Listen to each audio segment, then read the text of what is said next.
And then moving swiftly on, we have our final speaker of this session. It's Dr. Sean Healy, and I'm sure, again, he is no stranger to many, if not all of you.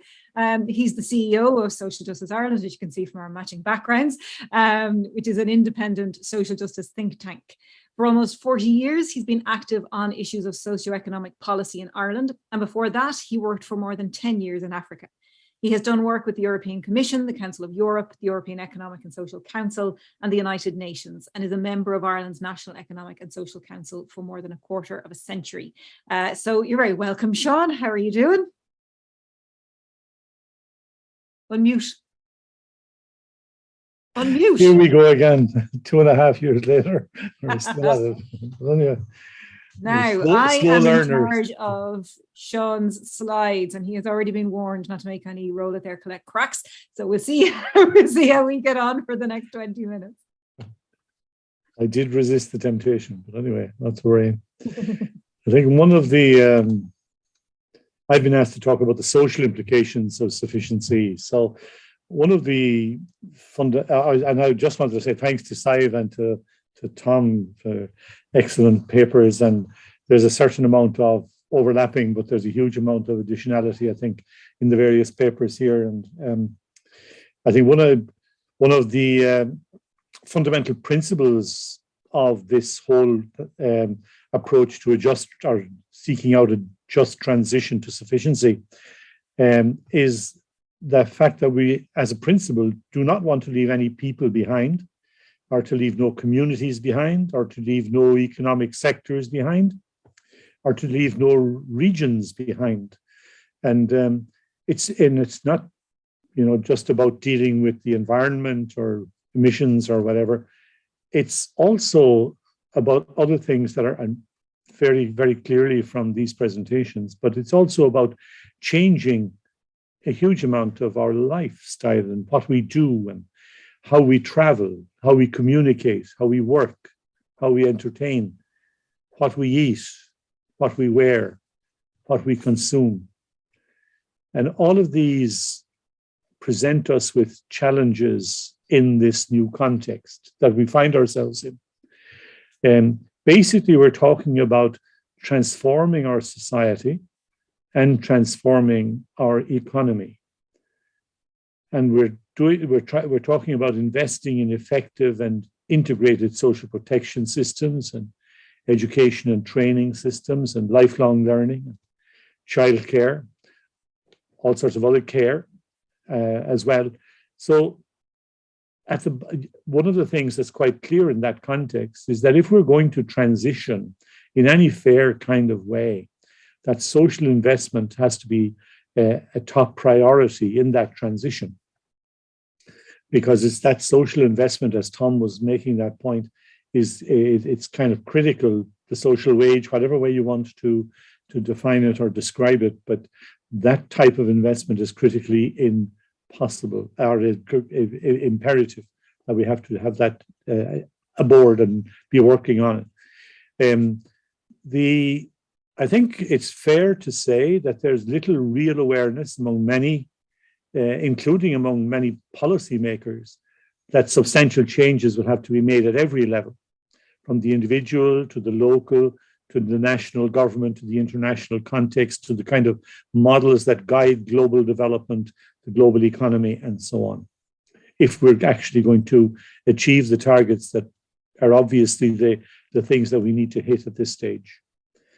Now, it's also important to recognize that these changes are going to impact on all of us and will require adjustments in all our lives, but it's not just an individual thing. It's about society generally. It's about the structures of society. It's about the decision-making processes. It's about the institutions that are supported by decision makers and so on. So what we're talking about here is a very comprehensive and very demanding set of issues. And what I want to do is I'm going to take a look at 10 issues, not because they're the 10 issues that are critical, but they are 10 issues of substance. And what I want to do is just, in each of the cases, very quickly point to one or two issues, that are arising, particularly in the Irish context, and talk about one or two policy priorities that we need as a society to adopt if we're going to deal with that set of challenges. And the first one I want to look at is housing and homelessness. So we're looking at the key issues here. Basically, we have a very serious housing problem, crisis, disaster, depending on who's speaking, and it's obviously very much in the news this past week. And given that we're an organization that has been highlighting it as a disaster for some time, I have to say we were not surprised by what the president had to say about it. But the reality is that we have a very substantial waiting list, which is way beyond what the government claims the waiting list actually is. I'm not going to get into the detail of it here, but we're talking about the need for 122,000 households to receive access to social accommodation, and that there is no plan in place to do that. And until such time as that is done and delivered, we will have people spending decades and more than decades on waiting lists. Policy priorities in this area: implement a site value tax. We've been advocating this for some time, and hopefully it'll be considered by the Taxation Commission that Tom is on, and will be hopefully reporting soon. But it's the kind of tax that I think is a much fairer approach to taxation in this area. We also need the recognition that the solution is not in the private sector. Private sector does not give priority to built-in social housing. So we need to resource local authorities adequately to ensure that social housing issues are addressed, whether they're voids or vacant properties or whatever, or a whole lot of other stuff, including new build. So that's kind of part of what I'd have to say on the housing situation. Moving on to healthcare, there's I just want to point to one item there that Tom highlighted, which is Ireland's population is growing, but it's also aging. And this is going to involve costs. And we need to face that. We have an ongoing disgraceful situation of extraordinarily long waiting lists that seem to never get shorter. They just get longer and longer and longer. And you're kind of looking at this and saying, you have hospitals saying, please don't come unless you're in an emergency, a real serious emergency, don't come to our A&E department or whatever. And you have reports like on Limerick yesterday or the day before, which are really scary and show the dreadful situation of people spending 4 or 5 days on trolleys, and people dying on trolleys, and a whole lot of other stuff that is totally unacceptable. So in this context, if we're going to try and think in terms of sufficiency, I think we have to think in terms of primary care. We have to think in terms of a system where there's access to primary care as the kind of foundational building block. Slowly but surely, there has been progress being made on this in Ireland, but it's got an awful long way to go, and it has to kind of feed into the wider thing of the waiting lists and all that sort of stuff before it actually can be seen, if you like. So the policy priorities I would be suggesting in Ireland in this context is to increase the availability and quality of primary care and social care services. They're under pressure, but they're the way to go, and there is progress has been made. That progress has been made. More progress is being made. More progress is required. And I think one of the things that we in Social Justice Ireland would argue for is that there should be a statutory entitlement to home care as part of a sufficiency approach, that there should be access to care at home, and that people, as they grow older, should be in a process in which they are supported to age well at home. And I think that's the kind of challenge in that context. The next area I want to look at, or mention at least anyway, is education and skills. And just as many of us are getting older, there will also be fewer young people. which would impact on how education resources are allocated. But I support Tom very strongly in what he's saying. It's not about specialist end of the education system. It's about lifelong learning. It's about being across the whole system.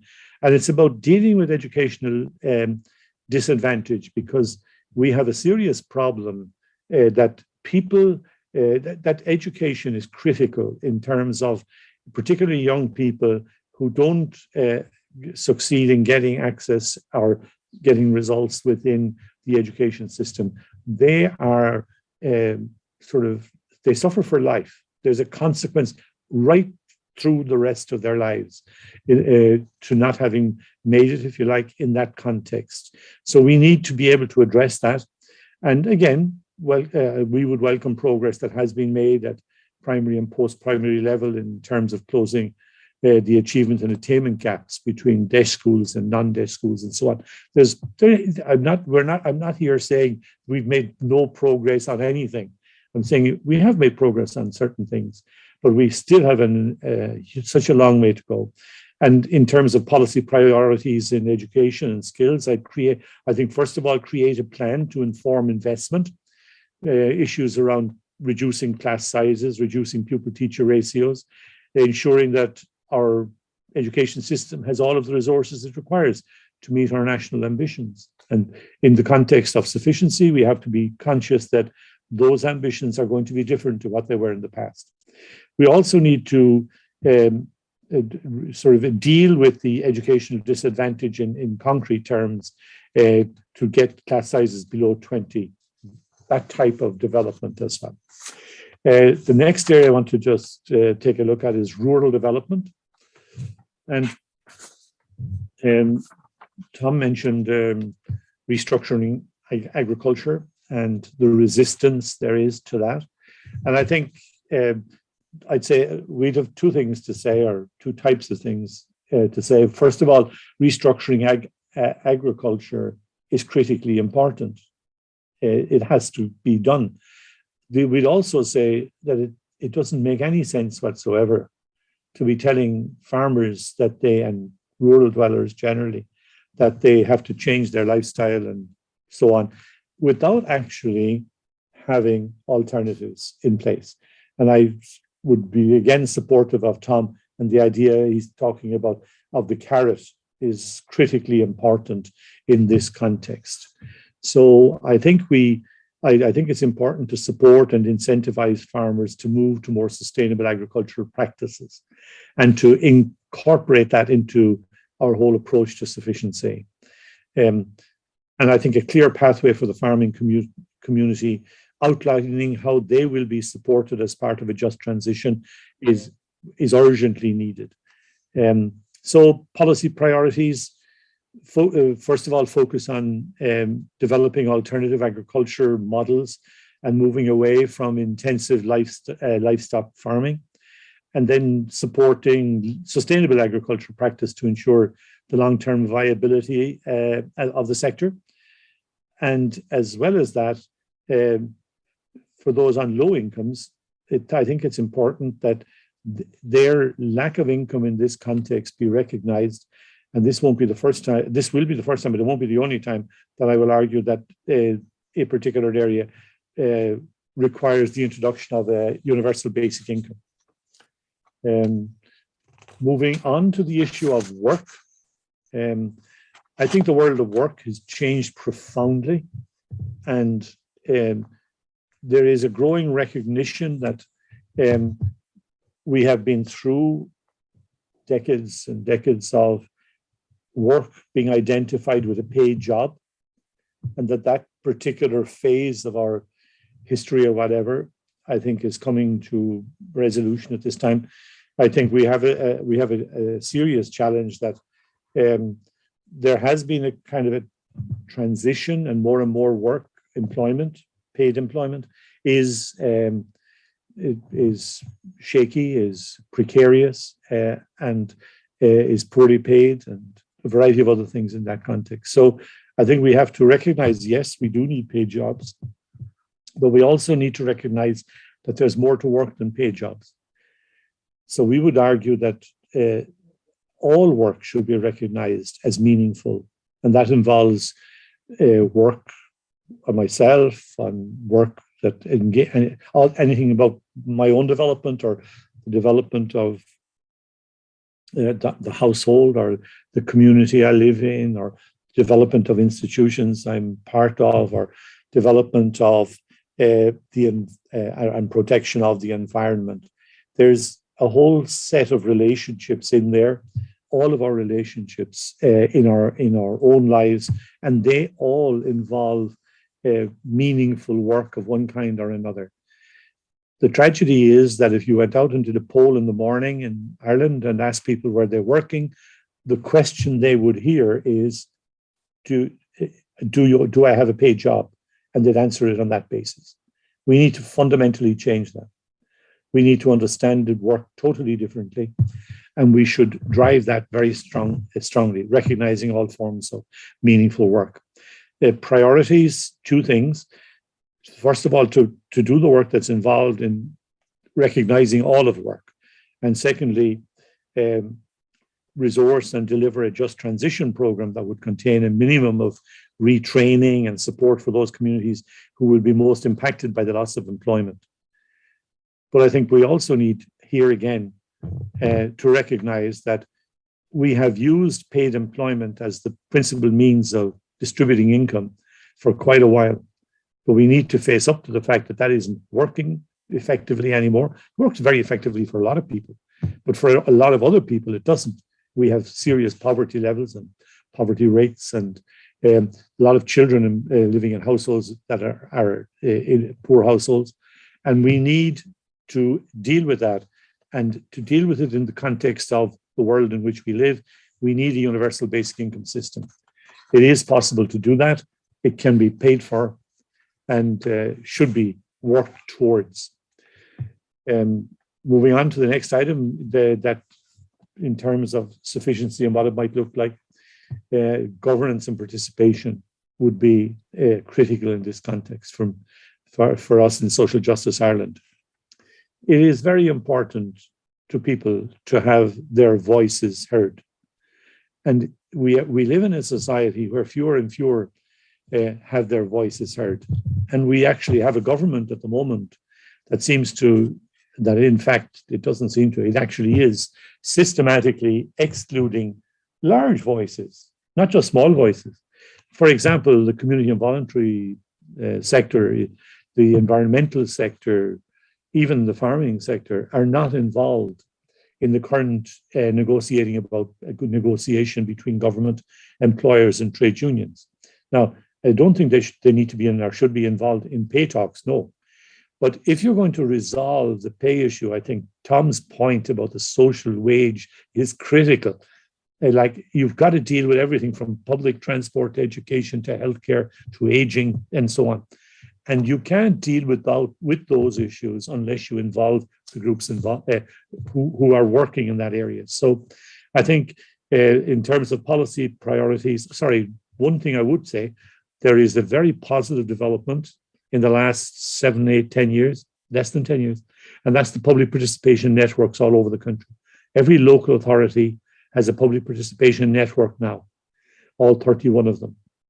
And in those, we now have something like 16,500 local, real, community, voluntary, environmental, social inclusion, social exclusion organizations.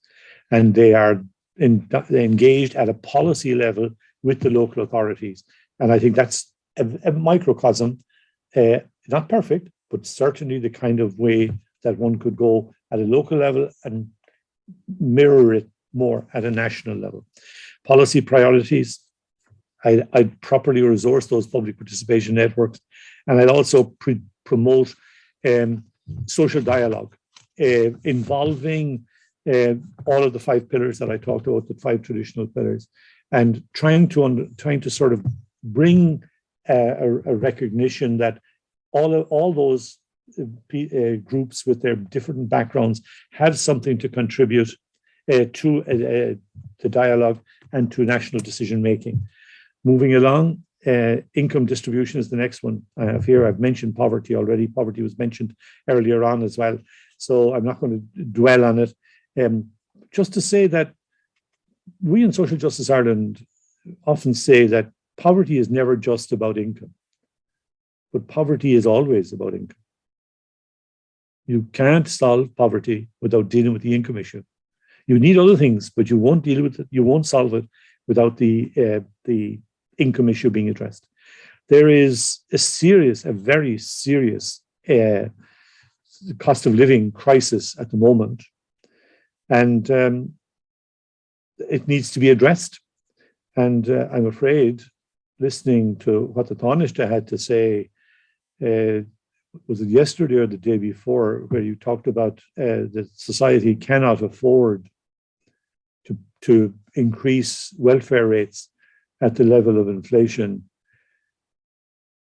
I'm sorry, Leo, but we can afford it. Not alone that, but we must afford it.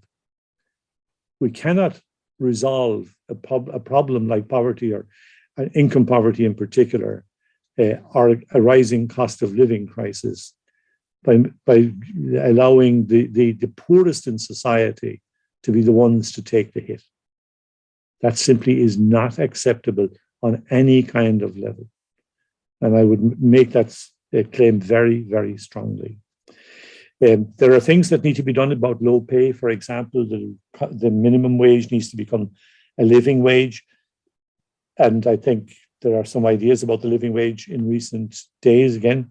But I think it needs to be slightly higher than where the government is talking about pitching it.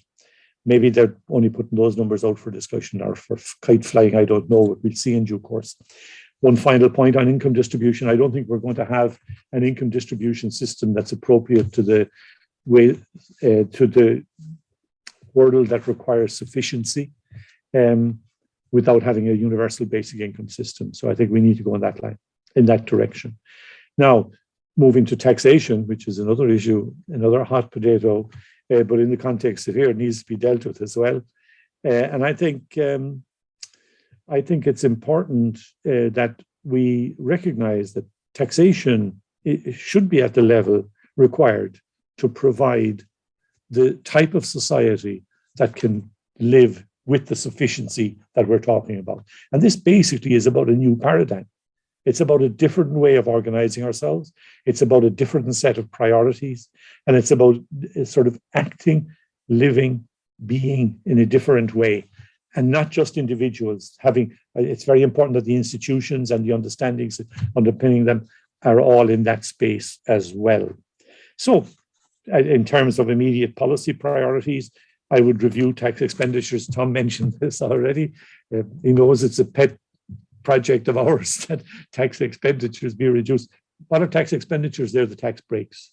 They're in the jargon of the tax world, they're called tax expenditures. Well, we think that issue needs, the issue of tax breaks needs to be dealt with and should have been dealt with years ago. And I'd also support Tom quite strongly on the issue of carbon tax. And I think that needs to be done properly as well. And I don't think deciding to drop it or whatever is the solution to it at all. Moving on to environment and sustainability, I'm nearly there. This is the second last item. But I think we need to, Saif was very clear about the huge set of tremendous statistics and background on this. But I think it's, according to the EPA, the Environmental Protection Agency, in 2019, Ireland created 3.1 million tons of municipal waste and recycled just over a third of it, 37%. Didn't recycle the rest of it. And it generated 1.1 million tons of packaging, which was up 11% on the previous year. Now, that shows something very simple and very clear. We're going in the wrong direction. Like this, these things should be going in the other direction. So much of the packaging waste consists of plastic and paper and cardboard and smaller things like glass, wood, metal packaging. And all of this is sent overseas to be recycled. Some way or other, we can ship it off to the developing country or something, and that solves it, like as if we don't have the same, we don't breathe the same air that they breathe, and that we don't live on the same planet as they live on. That's nonsensical. And it's only just postponing it for, and and starting more problems in those spaces. So I think we, in terms of policy priorities, we need to examine cost barriers to refuse management and recycling for low-income households, and ensure also that every locality has ease of access to recycling and so on. That whole recycling agenda needs to be dealt with in a much more proactive and supported way. And finally, taking up another point that Tom made about global challenges. This can't be dealt with here. Climate change, which is causing extreme weather events across the world, and coupled with issues like the pandemic, you can't leave disadvantaged countries struggling with these kinds of challenges, given the scale of those challenges.